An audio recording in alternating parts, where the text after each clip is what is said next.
you're not always going to be positive. You're not always going to find the good stuff or have joyful moments. It's tough. This journey sucks and it's hard for anyone to go through. But the more that you just try to focus on what's good, what you have left and what's good and what you can still be grateful for, I think the more you see it. You focus on that and then that's all you see. And there will be some days where it's just bad and you don't see anything. You're not grateful for anything. You cry in your car for 20 minutes when you get home.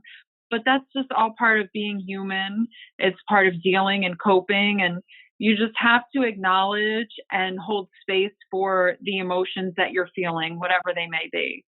If it's tough and it's sad, but you can't stay down for too long because then you're never going to get back up. Hello there. I am Dr. Regina Koepp, and this is the Caring for Aging Parents show. I'm a board-certified clinical psychologist, and I specialize in older adults and families.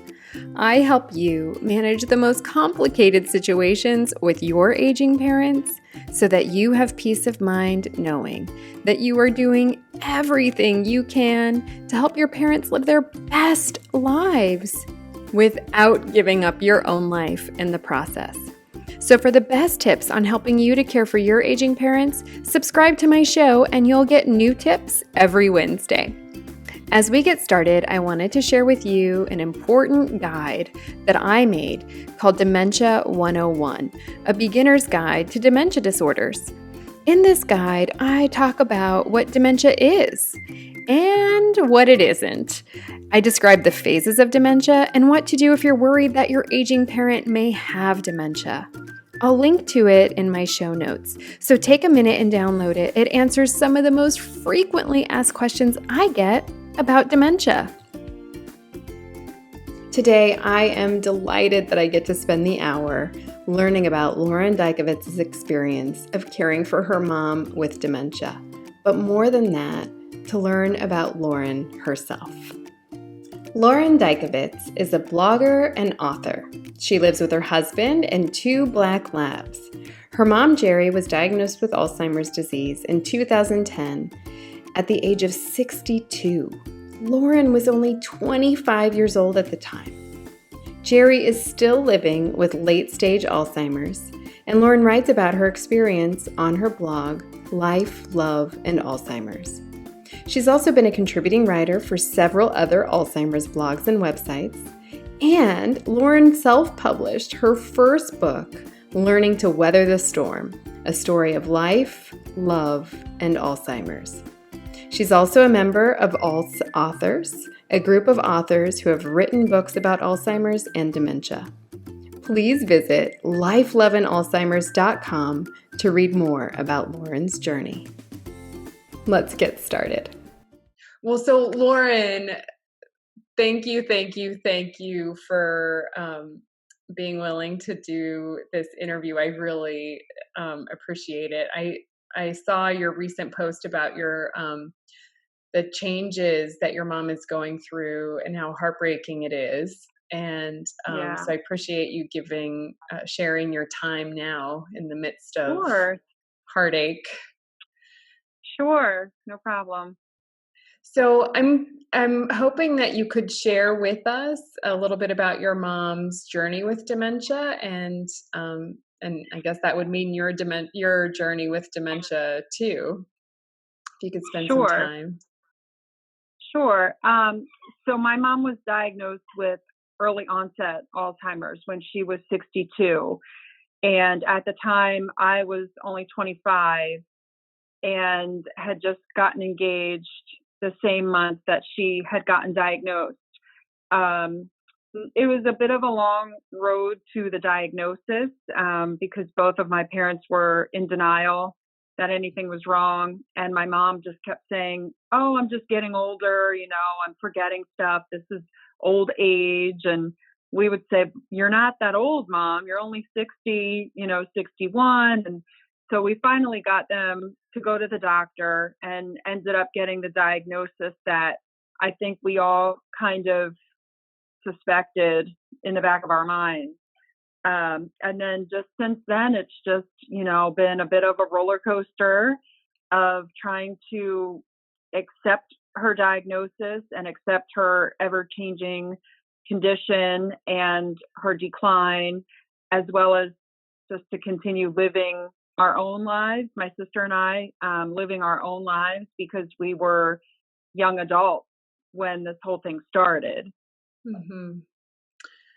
What were the signs that you were noticing that you were thinking, oh, this isn't old age, this is more concerning? Right.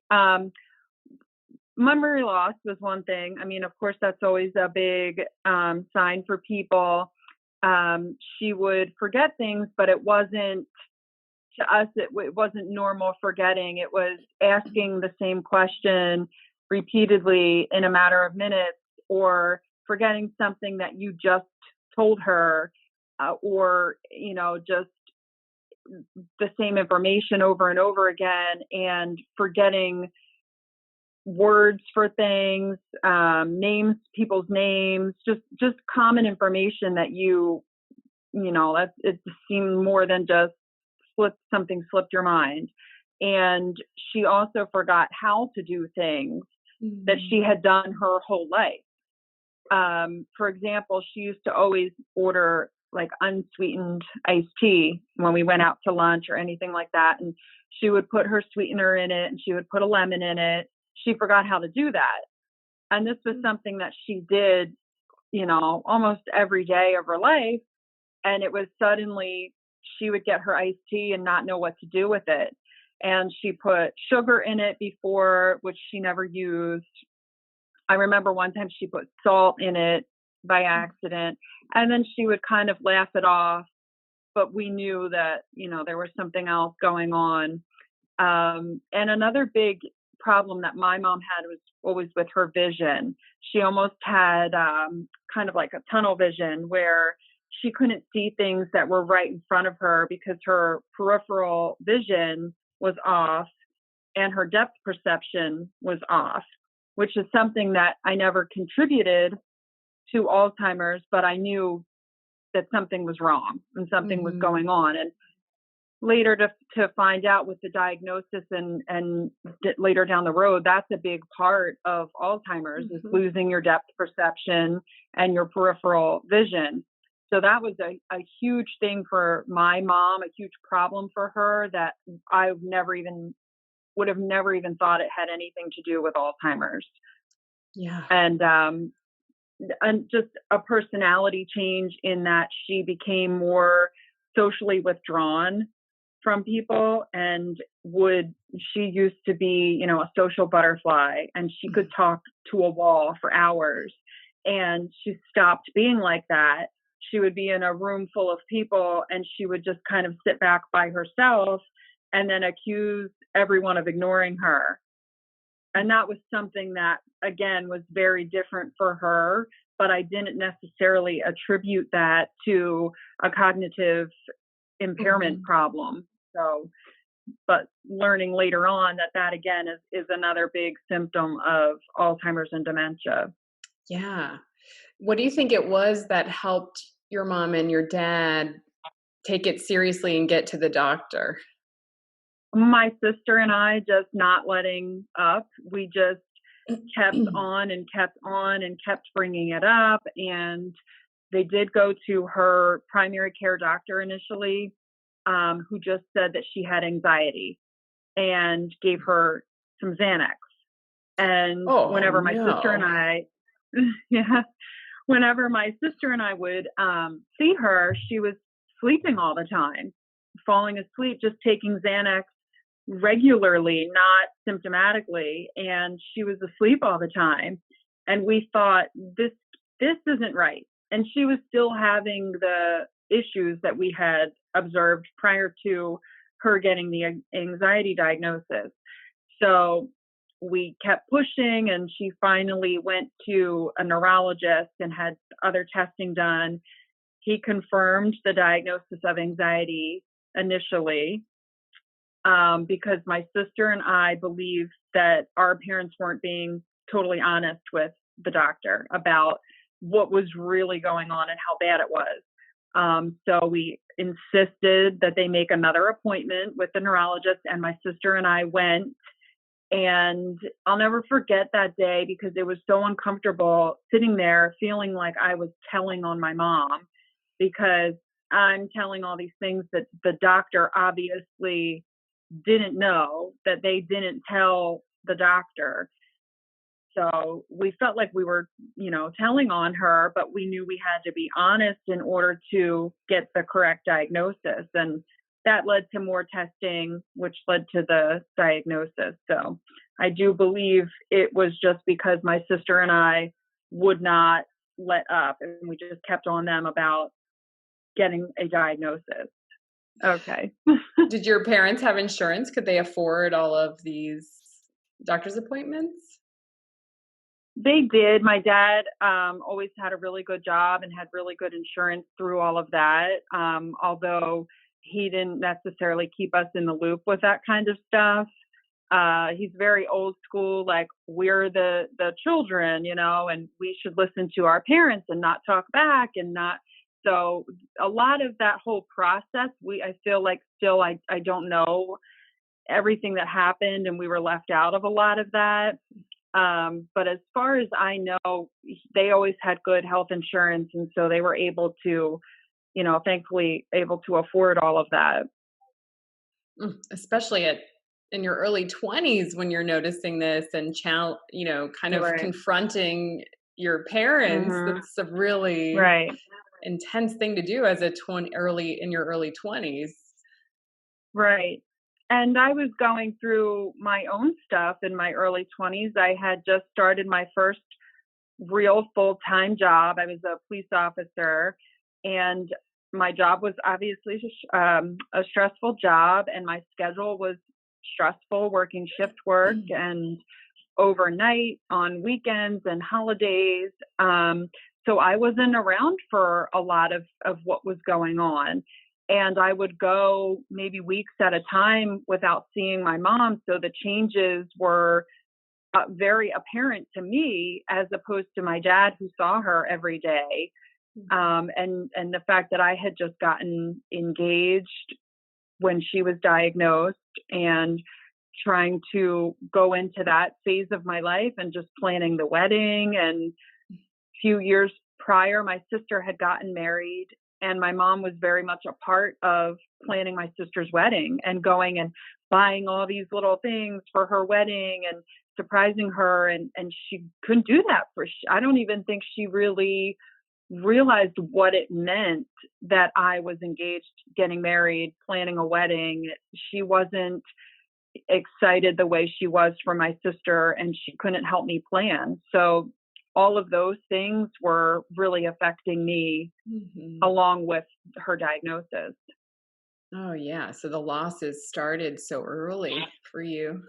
Right. Mm-hmm. Yeah. Yeah. You also were talking about being 25 and your mom is diagnosed with early onset. So that's folks who are diagnosed with dementia under the age of 65. Right.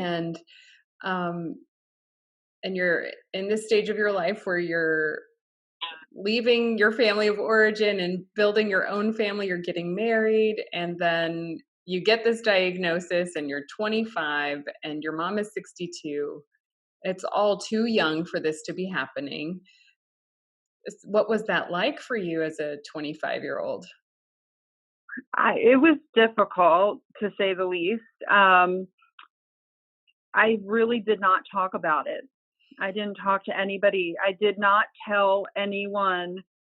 I can't say anyone. I told my fiance at the time, who we're still together. So I told him, obviously, at the day my mom got diagnosed, and my best friend at the time. And she was my age, and she said, "Oh, my grandmother had Alzheimer's." And I said, "Well, your grandmother's not your mother. That's a little bit different." And while I understand now that the emotions are all the same, there's different complications and different challenges when it's your mother as opposed to being your grandmother, or when you're of a certain age, when you're a little bit younger, as opposed to someone who's older, or a grandmother is obviously typically going to be older than in her 60s. And so as soon as she said that, I just thought to myself, no one is going to relate to this. No one that I know my age in my life is going to relate to what I'm going through. So I'm just not going to talk about it. If I start talking about it and, oh, there's Lauren, she's so sad, the Debbie Downer talking about her mom again. And I didn't want to be that. I wanted to be a normal 25-year-old who was excited about planning my wedding. A lot of my friends were planning weddings. And I didn't want to burden everyone with this problem that they wouldn't be able to understand. And so I just pretty much shut down. I really didn't talk about it. I didn't tell anyone else about her diagnosis. I didn't tell anyone that I worked with. I really just did not talk about it. And I was really struggling. I was very depressed and very sad that she couldn't help me plan my wedding. And because of the job that I worked and the hours that I worked, I didn't really have any help planning my wedding. I was off when everyone else was working, and everyone else was off when I was working. So I had to get things done when I had the time off to get it done. So I did pretty much everything by myself. And along with not having my mom there and trying to include her in some of it, but it was very difficult to do that. And it all just led to, a mess of bottled up emotions because I just couldn't accept it and I didn't talk about it. And I felt like I was completely alone. Oh, difficult, Lauren. And so you were grieving and losing your mom in bits and pieces, and you didn't have anybody to confide in apart from your husband. Oh, that must have been so difficult. And, to be honest, I didn't feel like he understood. He didn't know why. He said to me, "Why are you so sad all the time? Are you ever going to be happy again?" And I didn't know if I was ever going to be happy again. And he had never been through what I was going through, and he didn't know what it was like, and he didn't know how to help me. So it was very isolating and very much you feel like you're the only one dealing with this, and no one can relate, and you're just all on your own. How did you get through it? I don't know. I eventually just started talking about it. And if I can remember the first time that I really kind of publicly opened it, I would maybe tell people here and there a little bit if something came up and I had like a reason to tell them. But I'm a runner, and I had found out about this race for Alzheimer's it's the Run to Remember. And the Delaware Marathon used to have a Run to Remember team where you could run and raise money for Alzheimer's. And I thought, I want to do this. I had run that race before and I wanted to do this. So I got a team together with my brother-in-law and a couple of runner friends. And I thought, I need to start raising money for this. Where can I go to raise money? Well, Facebook. So I just had my personal Facebook page, and I posted kind of my coming out of my mom having Alzheimer's, and people were very surprised, had no idea, but they were very supportive. And people started telling me their stories, and I had never realized that, oh, you too. It's not just me. There are other people. Now, maybe they weren't my age, but there were other people that I knew who had specifically lost a mother.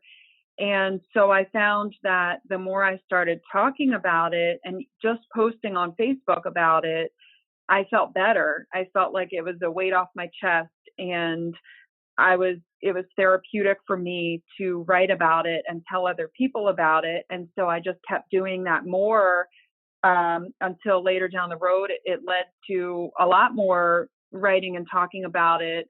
But I think that initially fundraising for that race was kind of my way of telling people and starting to talk about it, and just realizing that when you talk about your problems, it really does help. Even if other people can't relate, they're supportive of it, and you will find people who are going through what you're going through, and it does help so much. And now you're helping people because you also have written a book. Oh, my book. Yeah. You've written a book, and you have a really active Facebook page that you post about your experience of loving your mom with Alzheimer's. Right. Yeah. So it seems like this posting for your race was this catalyst for telling your story in a bigger way. It was. And the timing of it was a big factor too, because I had been unhappy with my job for a while, and I felt like I am helping all of these people at work, and I can't help the two people who mean the most to me, my mom and dad. I'm missing out on so much. I go to their house on a day off, and I am blown away at the changes, and the fact that my mom is no longer cleaning the house, and no longer doing the laundry, and no longer taking a shower.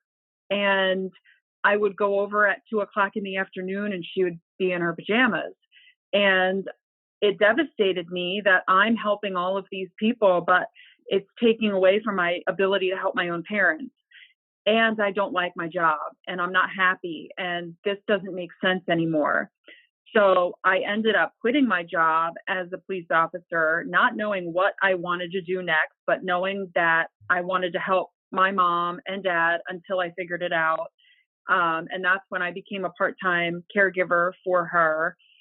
And my experience doing that is what led me to start my blog, which led to my book and my Facebook and Instagram pages. And I can't believe how much it's grown over the years. I hope to continue for it to grow and to write another book and to keep telling the story, because it's something that needs to be talked about, because there are so many of us out there. We just don't know each other yet.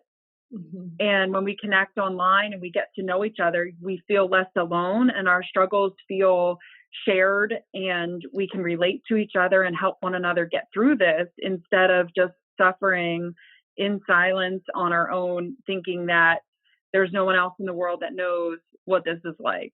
Mm-hmm. So your mom now has had dementia or been diagnosed for 10 years. Right. It'll be 10 years in July.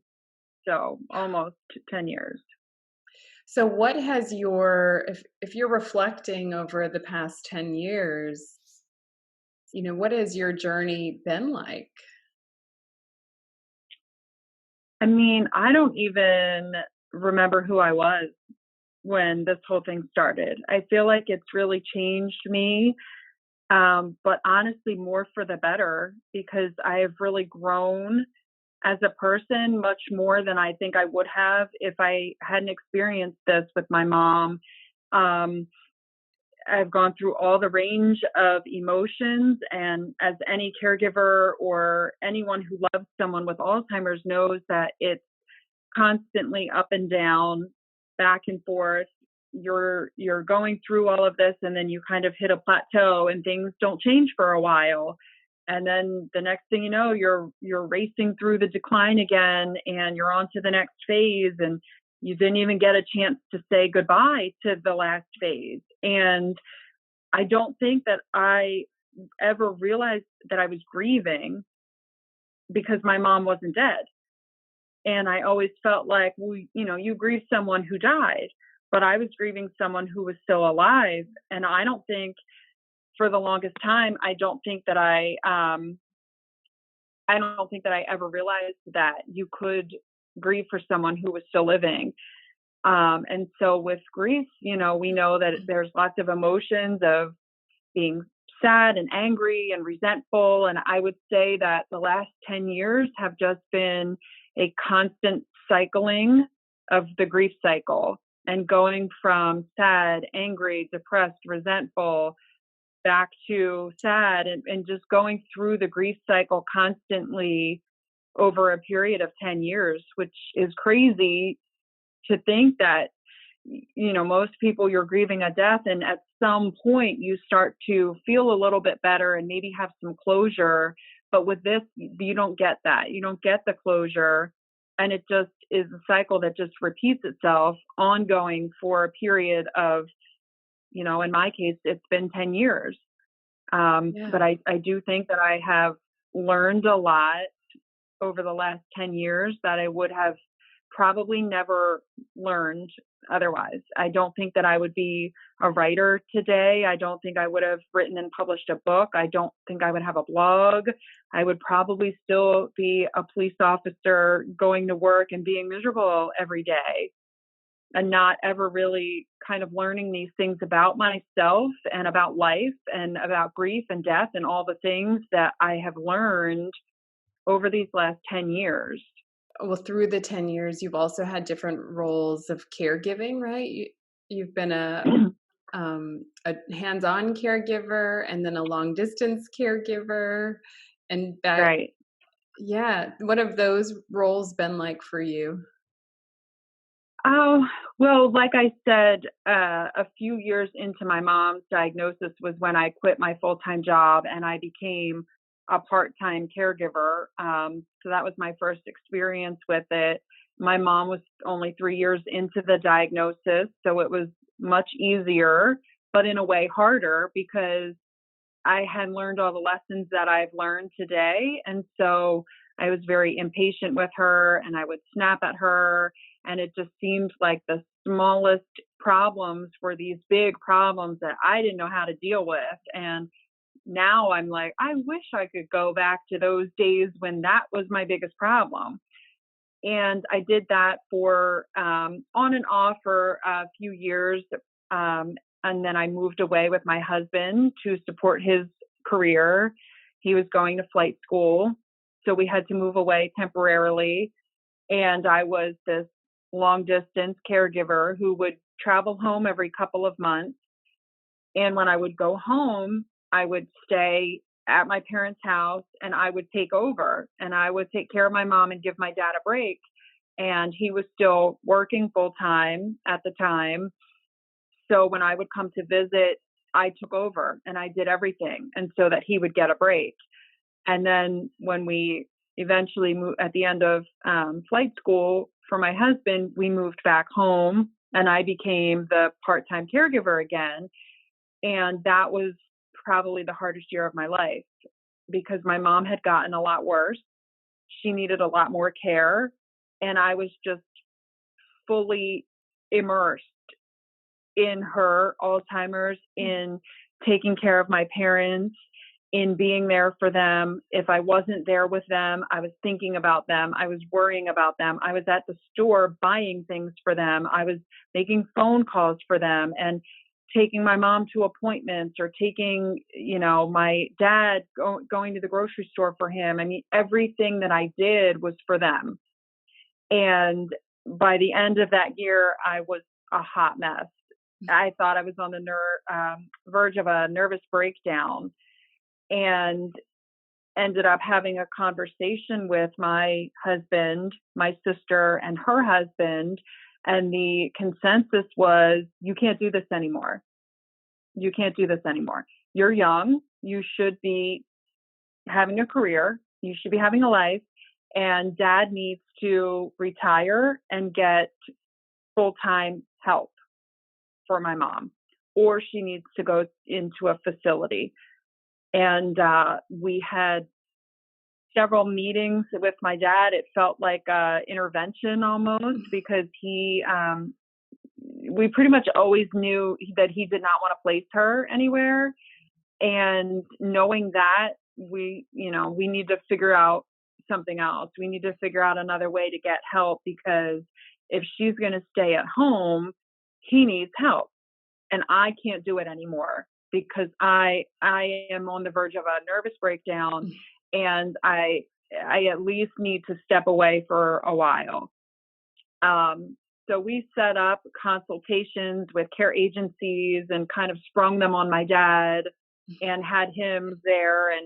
And eventually, I guess we wore him down, and he agreed to it. Started out very slowly, with just a few hours, a few days a week. And then over time, and as my mom's needs grew, and as my dad got more accustomed to having someone in his home taking care of his wife, the hours accrued more. And now we have someone 7 days a week, for several hours. But we're at that reevaluation stage again where it's not enough. And I had stepped back during that year or so to just kind of being a daughter again. And I would visit my mom and kind of like monitor things with the caregivers that were coming in. And then my husband got a job offer away again. And so we had to move again. And I was a long distance caregiver again, until we very recently, like 2 weeks ago, moved back closer to home. We've moved a lot in the last 10 years. So we have moved back closer to home, and now I'm at that reassess and reevaluate point again, where I'm trying to figure out what my role is as their daughter, and how involved I need to be with my mom's care, and what we need to do to get more care and more help for not just my mom, but, for my dad, because he's overwhelmed at this point. Mm-hmm. But I've pretty much done it all with every kind of, except I've never lived with my parents, and I've never been a full-time caregiver, but I've pretty much done everything else at this point. Yeah. And now your mom is on hospice. Is that right? Yes. She was placed or approved for hospice back in July. So I think we are at or coming up on the 6-month reevaluation point for hospice. But she's getting her hospice care in home. So she's still at home with my dad, who lives with her, and he's her full-time caregiver, care manager, and all of that. And we do have an amazing aide who is with my mom Monday through Friday, and she has been the biggest blessing. She is part of the family. So we are very fortunate and very lucky to have her. She's helped so much. And with the hospice now, we're getting, my dad has to ease into things. And so we've been easing into hospice, which now I think we may need to tap into some more of their resources that they have to offer. But she is being seen by a hospice nurse once a week for checkups and things like that. So. What's your mom like now? How's it to be with her? In the last few days, I've noticed a change. Prior to that, she was still very much, she's not mobile. She can't walk. She can't stand up. She can't go to the bathroom by herself. She needs someone to transport her, to feed her, to change her, to bathe her, to do everything for her. But she was very much able to connect with me still. And I would feel, when I would go visit her, I would feel that bond and that connection with her. And I could always get her to smile and always get her to say hi to me, and laugh. And it's been a little difficult the last few days. She hasn't really been reacting or engaging with me much. And it's difficult to know if that's just a bad day or a bad week, or is this the new thing? But she requires 24/7 care. I think we are very close to her being bedbound. Um, she probably could be now, but we're trying to put that off as long as it's not agitating her too much. But she does require 24/7 care to do everything, and she's been very tired lately and a lot less interactive and engaged. So again, I don't know if that's just a bad week or is this the new thing. So just gotta keep trying to get her to engage and to get her to smile and laugh. And it's hard these last few days, but I'm gonna keep trying to see if I can reach her. How do you do that? What are your methods? Um, I just am very consistent and kind of repetitive, but I have found things that typically work with her. And I realize that if I keep saying certain things or singing certain songs, she'll start to engage with me and interact with me. And so I just consistency and just never giving up, just keep trying to get her to reach her, to get to her, and hoping that she'll respond. But if she doesn't, I know it's not her. I know it's the disease. I know that my mom is still in there. I know that she still knows me, even if she doesn't know who I am. She knows my love, and she knows my presence, and she knows my voice, and she knows that I love her and that I'm there for her. And her mind might not know it, and her body might not know it, but her essence of being, of who she is inside, she knows me, and she knows that I'm there. And I know that if I just don't give up and I just keep trying to reach her, I know that I will. And if I don't, I have to believe still that on some level she hears me, and on some level she knows that I'm there, even if she can't react to what I'm saying or engage with me in any way. Inside, she knows and she hears me and she feels my love. She just can't tell me. She just can't say it. Yeah. How did you get that perspective? Because not everybody living with dementia has that perspective. Did you always have it, Right. or is that something you cultivated over time? It's definitely been over time. I did not used to look at it that way. I used to cry every time I saw my mom. I used to go into the other room and cry and have to take a minute and not want to do certain things that were hard with her, that made me feel sad and made me feel the loss and feel depressed. And at some point, I just realized that I still had a lot to be grateful for. Through my blog and through my writing and my social media, I have met so many other women and girls who are my age or even younger than me, whose mom or dad is suffering from Alzheimer's, who have already lost their mom or dad. And not all from Alzheimer's, but I know of several who have lost parents to cancer and other things. And I just thought, my mom could have died when I was 25, but she didn't die. She got diagnosed with an illness, but she's still here on some level. And I have to remember that. And I have to be there for her in any way that I can, because she's still here. And, we all go through those kind of selfish teen years and early 20s and things like that. And I had kind of just came out of those years when my mom was diagnosed. And in a way, it felt to me like I was being given a second chance to spend time with my mom and to make memories with my mom and to be there for her in a way that maybe I wasn't as a teenager, because I was hanging out with my friends all the time.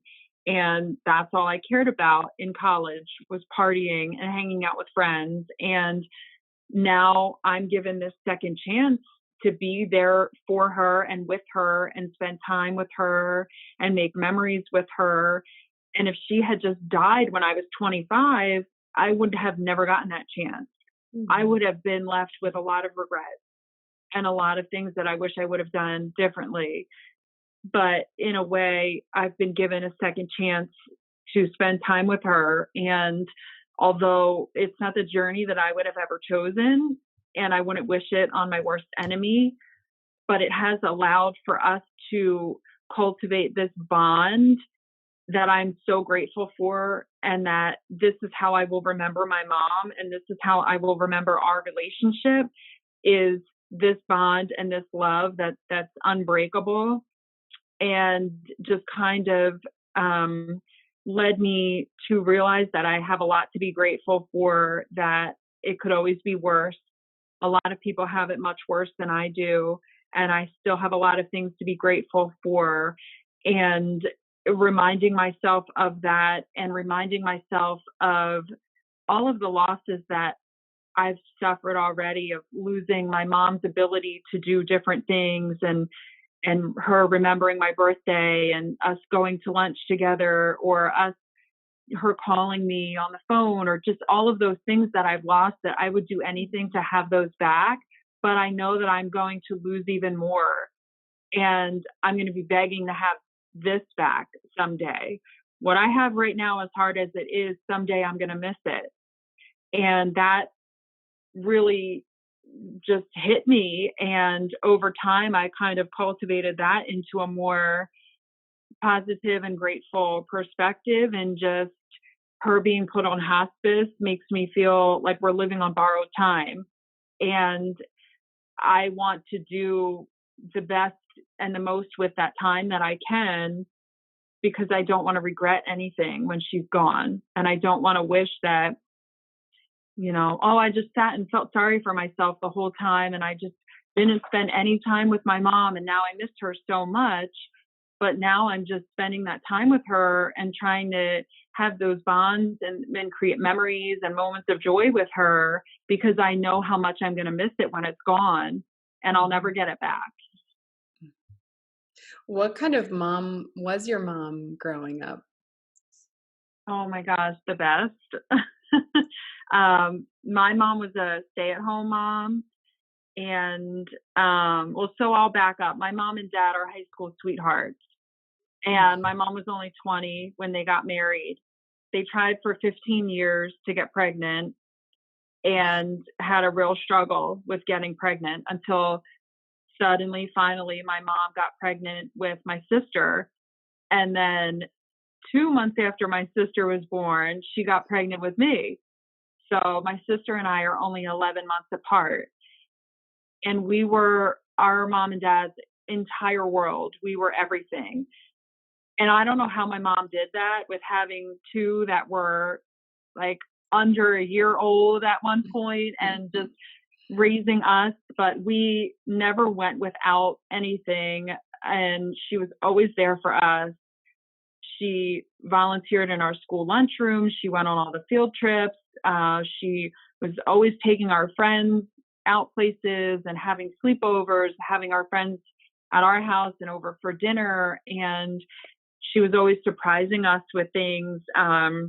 Like we would come home from school and there would be a surprise little gift on our bed, like maybe a new pair of pajamas or a new toy or a beach towel in the summer or something. Just, she's a very giving, generous person. And she just loved giving to my sister and I, and seeing how happy it made us. And she was always there for us, and just amazing, selfless, generous, amazing person with a heart of gold.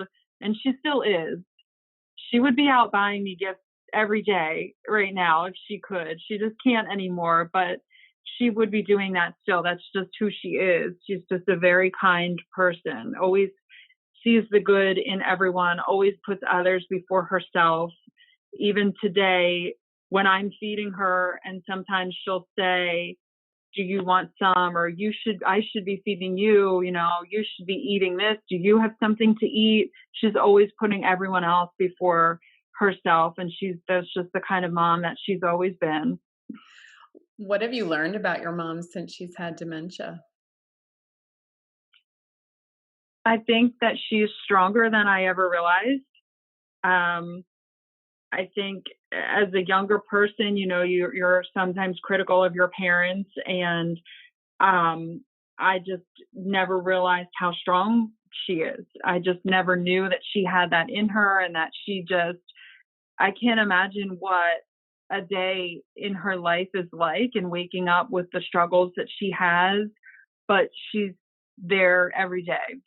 She is up and she is fighting the good fight, and still smiling and still caring about others before herself.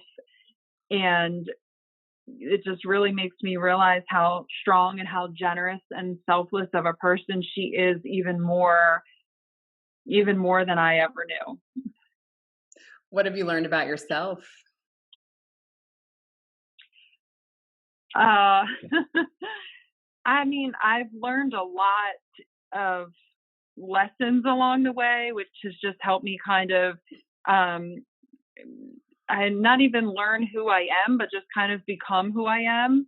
And I know that I've always been a very empathetic person, but I've just kind of become that much more empathetic and patient.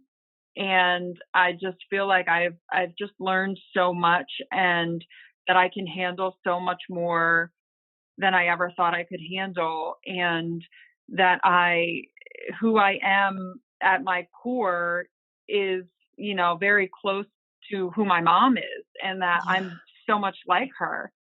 And that I never really realized that I was being, a tough cop and dealing with all this confrontation and things that harden you. Yeah. But at the core of my being, I'm just a big hearted, empathetic person, just like my mom is. And I just never realized how alike we are. And I just feel as though I've learned about myself, but I have more so this has made me who I am. This has shaped me into who I am. And I wouldn't be the person that I am today without having gone through these struggles. I'm curious, since you were younger than the average person whose parent has dementia, what message would you want to give to younger caregivers? Like what would you want them to take from your experience if they're beginning their journey? I think that it is so important to hold on to what you still have, and to realize, even though you're grieving and even though your heart is breaking, you still have something to be grateful for. And the more that you focus on what you have to be grateful for, and the more you focus on the joyful moments and the good things that happen, and the good moments, the more they stand out to you, and the more you see the good and you see the happy, joyful moments, instead of just focusing on the bad all the time. I mean, don't get me wrong, this sucks. It sucks. Having a parent with Alzheimer's, losing your mom to this over a period of 10 years, no matter what age you are, but I think it does present more different challenges, different unique situations when you're younger. It sucks. I wouldn't wish it on anyone, but it could always be worse. And I truly feel that it could always be worse. I am lucky. My mom has never wandered. She's never fallen. She's never hurt herself. She's never hit any of us. We've never had a caregiver who has betrayed us, or, stolen from us, or mistreated my mom. There are nightmare, horrific stories out there, and we have not had to endure any of that. And so I feel so lucky. And I think it's important to remind yourself that there's always someone who has it worse than you, and your situation could always be worse. And one day it will be worse when the decline happens, and that you just have to remind yourself of what you still have, and be grateful for it. And if you're having a hard time doing that, I've made gratitude lists in the past, which definitely help you to focus on the good stuff. And rather than thinking about the million bad things that happened during that visit with your mom, you're thinking about the one time that she said your name, or the one time that she opened her eyes or smiled at you. And you hold on to that, and those moments really get you through. And the other piece of advice is that you need to talk about what you're going through. You have to talk about it. And although people in your life might not understand what you're going through, they can't. If they've never been through this, they can't understand. They can't relate. Everyone says you don't know what it's like until you've been through this yourself. And it's so true. So why should I expect my husband to understand what I'm going through? Why should I expect my best friend or a coworker to understand what I'm going through when they haven't been through that? They're not going to understand it. But that doesn't mean you have to cut all of those people out of your life either. They can be there to support you in other ways. They can be there for you to be an escape from your problems and not talk about Alzheimer's. And the friends that you meet online, the people that you meet through support groups on Facebook or an Instagram page, those are your people.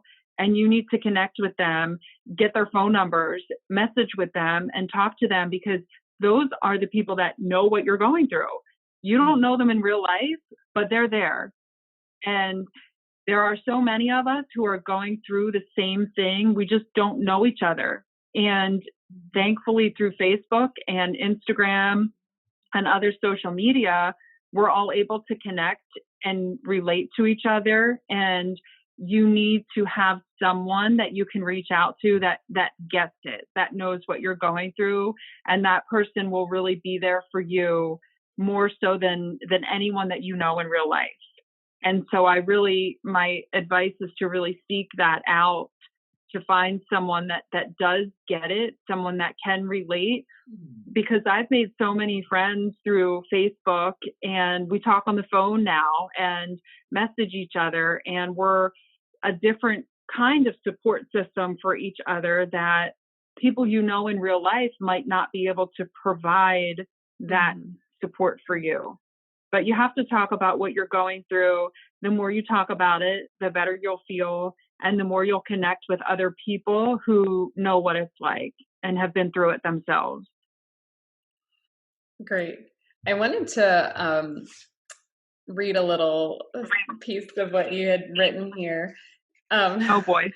There's in your chapter, Still Jerry, you said, one of the things I've struggled with the most is loving the stranger that my mom has become. I firmly believe that the struggles and challenges make us stronger and teach us valuable lessons, life lessons. My struggle with learning to love my new mom has taught me that my old mom is still in there somewhere. This stranger who has seemingly replaced my mom is still my mom. She's still Jerry. Yeah. What is it like to hear that now, the stranger that your mom has become? That's pretty powerful. Yeah. I mean, I think it was true and honest of how I felt at the time, because it took me a long time to learn what I know now and to realize that she's still my mom. She's still the same person, but for a while during her decline, but not such severe decline, when she was more with it and more able to have conversations and call me and talk on the phone, I almost feel like it was harder then, because she was a different person. And having the conversation with her, she didn't know me, and she would say things, it wasn't my mom, and she didn't know things about me. And it did feel like she was a stranger. And in many ways, I feel like our bond and our connection is so much stronger now than it was then, because now it's all we have. All we have is holding hands or a touch or me rubbing her hair or rubbing her back, and that's all we have now. And it makes you feel such a deeper, closer, more intimate bond than talking to her on the phone. And years ago, when that was our relationship and that was what I had, that's what stuck out to me, was how different she was, how different her personality was. Having a conversation with her felt like talking to a stranger. But I forget what I wrote in the book, and I forget that I said that she's still there, because I don't realize that I knew that back then, that I was learning that lesson that early on, that she is still my mom. She's still in there, and she might look different and she might sound different and her brain might be different, but her essence of being, of what is inside of her, of who she truly is, that's still there. And it shows up when you least expect it, but it's always there. It's always inside. Well, Lauren, thank you so much. I wanted to tell people where they can get your book, Learning to Weather the Storm, A Story of Life, Love, and Alzheimer's. And you can get this on Amazon. We'll link to your Facebook page, Lauren, in the show notes. And I think just directly from your Facebook page, people can get the book. And then your Facebook page is also moving and inspiring and touching, and also catalogs your journey. And will you share your Facebook page name? Yeah, it's Life, Love, and Alzheimer's. And that's on Facebook and Instagram as well. Both are Life, Love, and Alzheimer's. And that's also the name of my blog, which is lifeloveandalzheimers.com. And I'll link to all of these in the show notes as well. Great. Yeah, perfect. Yeah. Well, Lauren, thank you so much for sharing your story and your journey and your advice with us. And no problem. I hope we can stay in touch and hear, as your journey doesn't stop here, so maybe we could stay in touch and hear how things are going down the road.